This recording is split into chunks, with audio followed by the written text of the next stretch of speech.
Howdy folks, thank you for tuning in.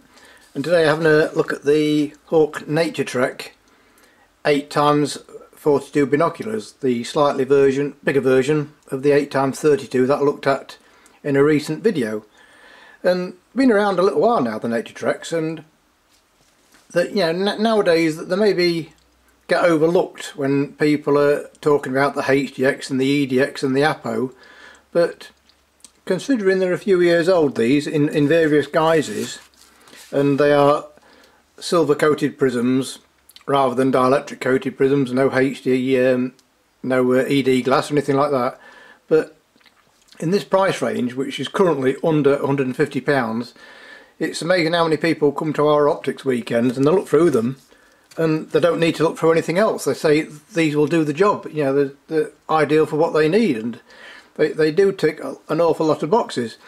And they're only 638 grams, very easy to use single-handedly to move the focus.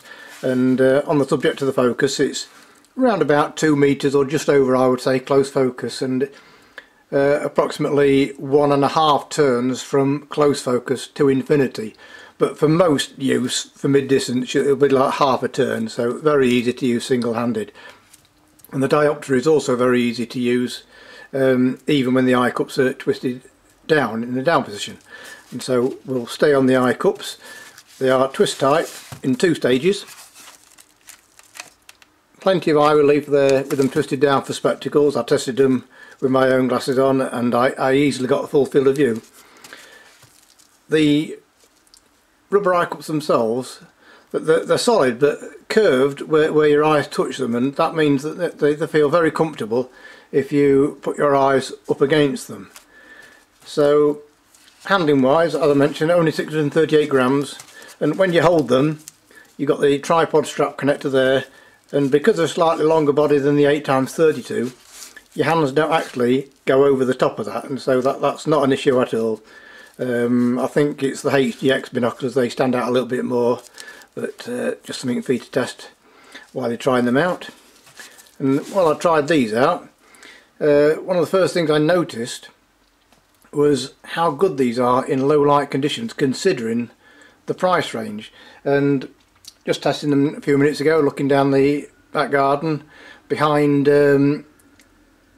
bins and such like, where the area is quite dark and the birds often go behind there rummaging around for scraps, and it looked like a dark void with the naked eye, but when I looked through these I could see a wealth of details. I could see the birds hopping around behind the bins, and things that looked black basically with the naked eye you could pick out a wealth of detail with these binoculars. So very impressive low light conditions, for low light conditions, and that's more to do with the slightly a combination of the 42mm lens and a magnification giving a 5mm exit pupil.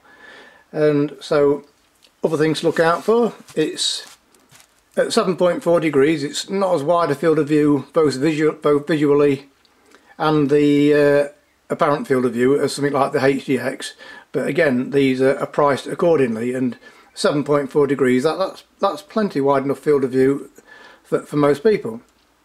There is a little bit of fall off towards the edge and some pincushion distortion, just a little bit, but well within tolerances again for this price range. And probably the only time you'll notice pincushion distortion is if you're looking at birds that are maybe on top of lampposts, etc. So very good colours and contrast in most lighting conditions, as I mentioned.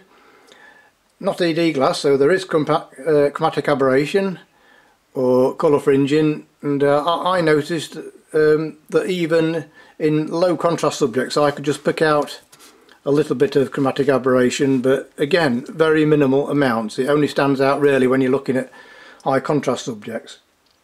So they come with a padded strap and a very basic nylon case, but which does the job. It does the job. So these have been a very popular seller over the years. Focuser, very smooth to use, nice and easy to handle, good optics for the price. You could say a no-nonsense binocular for somebody just starting out that want something mid-range between the starter binoculars and the higher end ranges such as the ED Endurance, the HDX, the EDX and the Apo, but they're definitely a big step up from the 8x42 Vantage, certainly. So that's it. Oh yeah, and just one last mention, you can connect them to a tripod. You just get a thin tripod adapter and screw it into the front there, and they come with a lifetime guarantee, fully multi-coated optics, BaK-4 prisms which are silver coated rather than dielectric coated, and nitrogen gas filled. So thank you very much for watching as always, and please check out the link in the description below.